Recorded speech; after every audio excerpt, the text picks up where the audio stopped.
Hello, my friend. Welcome to my Dizzy World Computer Network. Today, my topic is operating system structure. जैसा कि screen पे आप देख रहे हैं, ऑपरेटिंग सिस्टम एक बड़ा और जटिल सॉफ्टवेयर है जो बड़ी संख्या में कई सारे फंक्शन का समर्थन करता है. अतः एक ऑपरेटिंग सिस्टम का डेवलपमेंट एक मोनोलिथिक सॉफ्टवेयर के रूप में न होकर कई छोटे छोटे मॉड्यूल्स के समूह के रूप में होना चाहिए या होता है. इनमें से प्रत्येक मॉड्यूल्स के इनपुट एंड आउटपुट तथा कार फंक्शन अच्छी तरह से परिभाषित होने चाहिए. अब अगर हम लोग ऑपरेटिंग सिस्टम स्ट्रक्चर की बात करें, एक स्ट्रक्चर उसके बगल में आपका बना हुआ है. अब कंप्यूटर में जितने भी स्ट्रक्चर्स होंगे बस ऐसे ही ब्लॉक डायग्राम से ही आपको समझा जाएंगे, क्योंकि रियलिटी में कोई भी चीज़ उसमें दिखाई नहीं देती है. जो भी चीज़ें हैं सब सॉफ्ट हैं. एक लॉजिकली बना दिया गया है कि इस तरह से इस पर्टिकुलर सिस्टम को चलाया जा रहा है. जैसे कि आप जानते हैं, एप्लीकेशन प्रोग्राम और हार्डवेयर के बीच में जो सिस्टम रन करते हैं, जो सॉफ्टवेयर रन करते हैं, उनको ही हम लोग ऑपरेटिंग सिस्टम कहते हैं.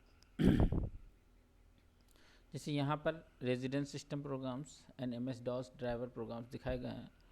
अगर नेक्स्ट स्क्रीन का हम देखें तो पहले वाले स्क्रीन में देख लिया हम लोगों ने कि ऑपरेटिंग सिस्टम का एक स्ट्रक्चर बनाया गया था. नेक्स्ट स्क्रीन में इसके टाइप्स हैं.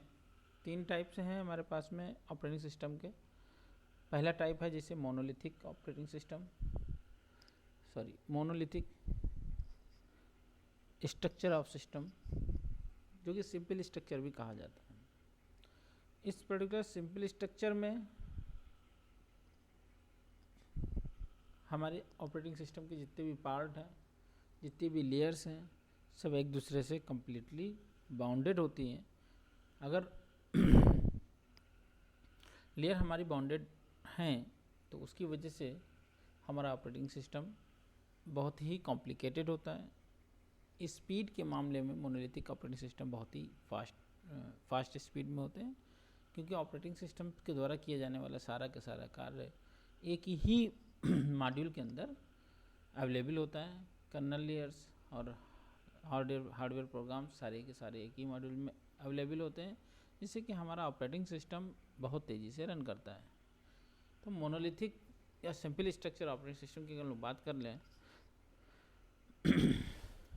monolithic kernel is an operating system architecture where the entire operating system is working in kernel space. पूरा का पूरा ऑपरेटिंग सिस्टम कहाँ काम करता है? कर्नल स्पेस में काम करता है.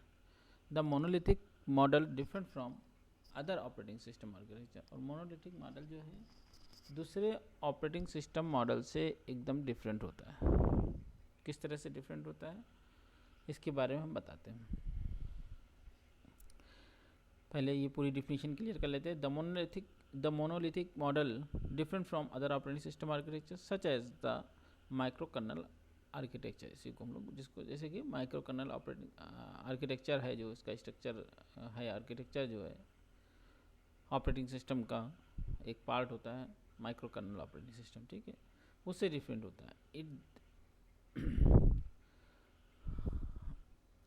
अलोन डिफाइंस ए high level virtual interface over computer hardware. और साथ साथ ये हाई डिफिनीशन या high level virtual interface computer hardware को भी शो करते हैं. अब मोनोलिथिक की कुछ कमियां हैं, कुछ अच्छाइयाँ भी हैं. तो हम लोग छोटे सी वैसे उसके ड्रॉबैक और गुडनेस के लिए 2-3 लाइनों बाद ख़त्म करते हैं. पहली चीज़ है monolithic is larger than micro kernel. Micro kernel से इसका साइज़ जो होता है बड़ा होता है. क्यों बड़ा हो जाता है? क्योंकि जो मोनोलिथिक ऑपरेटिंग सिस्टम डिज़ाइन किए जाते हैं वो एक ही लेयर में सारी डिज़ाइन कर दी, या कह सकते हो कि एक ही मॉड्यूल में सारा का सारा डिज़ाइन कर दिया जाता है. उसके आर्किटेक्चर को, उसमें अवेलेबल लेयर्स को सब एक ही उसमें डिज़ाइन कर दिया जाता है. पूरा प्रोग्राम एक ही प्रोग्राम के अंदर, पूरा का पूरा ऑपरेटिंग सिस्टम एक ही सिंगल प्रोग्राम से बनाया जाता है. दूसरी चीज़ है fast, because user kernel are in a single है, इसीलिए सिंगल लेयर होता है, इसलिए फास्ट हो जाता है. Hard to extended. अब इसमें एक बार बनने के बाद में, एक बार सिस्टम एग्जीक्यूट हो जाने के बाद में, एक बार ऑपरेटिंग सिस्टम कंप्लीट हो जाने के बाद में it's very hard to extended. कुछ भी बढ़ाना या घटाना, जैसे तुमने चाहा कि हम इसमें ये चीज़ ऐड कर लें, इसके ड्राइवर्स इसमें डाल दें, इम्पॉसिबल है। वन टाइम्स इन जितना भी उसमें एक्सटेंड कर दिया जाएगा, एक्सटेंड होगा, उसके बाद उसमें एक्सटेंड करना बहुत ही मुश्किल होता है। वजह यही है कि अगर कुछ भी बढ़ाते या कुछ भी कम करने की कोशिश करते हैं तो हमारा जो ऑपरेटिंग सिस्टम है वो क्या हो जाता है, पूरी तरह से जो हमारा ऑपरेटिंग सिस्टम है वो पूरी तरह से मिसमैच होना शुरू हो जाता है। कुछ चीज़ें घटती हैं, कुछ चीज़ें बढ़ती हैं, तो जैसे ही घटने बढ़ने से हमारा प्रोग्राम जो है वो दूसरे लेयर्स में जो इसकी इन्फॉर्मेशन है वो पूरी तरह से पहुंच नहीं पाती हैं, या फिर कहो कि सारे लेयर्स में उतनी ही चीज़ें जा कर के घटाना और बढ़ाना पड़े। सिंपल सी वे में बता दें, तुम्हें एक छोटा सी प्रोग्राम लिखने लग जाओ, मान लो 3 नंबर्स में मैक्सिमम नंबर सेलेक्ट करने का प्रोग्राम तुमने लिखा। अब उतने में मैं कह दूँ कि 4 नंबर से मैक्सिमम नंबर सेलेक्ट करने का प्रोग्राम लिखो, तो प्रोग्राम तो लिखा जा सकता है। इन नंबर्स का अगर एक मरतबा तुमने लिख दिया, देयर इज़ नो प्रॉब्लम। इन नंबर का प्रोग्राम लिखने के बाद में तो उसमें कितने भी नंबर ऐड करा सकते हो, उतने नंबर को मैक्सिमम नंबर फाइंड कर देगा। लेकिन अगर तुमने 3 नंबर्स का जैसे देखा होगा, ABC लेकर के वेरिएबल लेकर के तुमने 3 नंबर्स को बनाया है, तो अगर उसी में से ABCD कर दी जाए तो जैसे ही D बढ़ाओगे तो पूरा का पूरा प्रोग्राम कहाँ हो जाएगा, फैल जाएगा। ठीक, तो उस तरह से ऑपरेटिंग सिस्टम भी है। जैसे ही ऑपरेटिंग सिस्टम का एक बार प्रोग्राम बन जाए फिर उसके बाद इसे एक्सटेंड करना बहुत ही मुश्किल हो जाता है। फिर इसका सबसे बड़ा ड्रॉबैक ये होता है, अगर कोई एक एक्सेप्शन आ जाए, नेक्स्ट है some exception occur as crashed, operating system crashed. जैसे ही ऑपरेटिंग सिस्टम में कुछ इन्फॉर्मेशन इस तरह से आ जाए कि जो एक्सेप्शनल हो, मीन्स उसके पास में उसकी एंट्री ना हो, या उसे उसकी मीनिंग ना मालूम हो, या फिर तुमने कुछ ऐसे इंस्ट्रक्शन पास कर दिए जो एक साथ कई इंस्ट्रक्शन पास कर दिए चलती हुई, जैसे CD प्लेयर चल रहा था, मूवी चल रही थी, मीडिया प्लेयर चल रहा था, उतने ही में तुमने CD के किसी ने बटन दबा दिया, CD प्लेयर का बटन दबा दिया और CD एक्सटेंड हो गई, बाहर की तरफ निकल आई, और वहीं पर मीडिया प्लेयर क्या हो गया, पूरा रन कर रहा था और रन करते करते एकदम CD बाहर निकलने से वो क्या हो गया, पूरी तरह से क्रैश्ड हो गया। ये कह सकते हो कि बंद करना पड़ जाएगा पूरे ऑपरेटिंग सिस्टम को। हम पहले के ऑपरेटिंग सिस्टम की बात कर रहे हैं, आज की बात ना करना। तुम सोचो कि हमारा मोबाइल में तो ऐसा कुछ भी नहीं होता, हम चाहे जितने इंस्ट्रक्शन दे दें, चाहे जितना काम करें, नहीं, इट्स नॉट पॉसिबल। सभी चीज़ों में वैसे ही होता है, लेकिन हर चीज़ को बनाने का मॉड्यूल अलग अलग किया गया है। तो यहाँ पर बात कर रहे हैं मोनोलिथिक सिस्टम में कि लाइनेक्स है, डॉस है, विंडोज़ के कुछ वर्जन्स जो हैं मोनोलिथिक में लिखे गए थे, जैसे 95, 98, मिलेनियम, ये सारे वर्जन्स तुम्हारे मोनोलिथिक में लिखे गए। इसमें जो CPU शेड्यूलिंग है, मेमोरी मैनेजमेंट है, file manager through system calls है, ये सभी CPU प्रोवाइड CPU शेड्यूलिंग्स। ये जो ऑपरेटिंग सिस्टम है CPU शेड्यूलिंग प्रोवाइड करता है, मेमोरी मैनेजमेंट प्रोवाइड करता है, और file manager through system calls provide करता है। ठीक है, इसके बाद हम नेक्स्ट स्क्रीन पे चलते हैं, मोनोलिथिक सिस्टम का एक स्ट्रक्चर देखते हैं। मोनोलिथिक सिस्टम का एक स्ट्रक्चर में हम देख रहे हैं कि सबसे ऊपर जो है हमारा यूज़र है, उसके सबसे नीचे क्या है, terminal, controller, device controller, memory controller, physical. बीच का जो ये एक पर्टिकुलर पार्ट,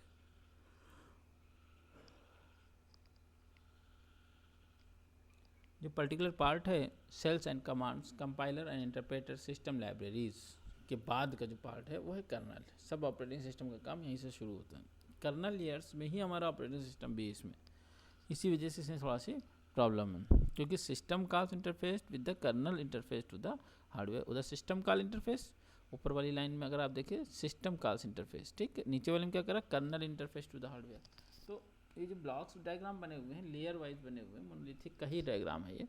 इस मोनोलिथिक में देखिए कर्नल लेयर में जो है signal, terminal, handling, character input output system, terminal driver, file system, swapping block, input output system, disk and tape driver, CPU scheduling, page replacement, demand paging and virtual, मतलब ये सब काम करता है ऑपरेटिंग सिस्टम।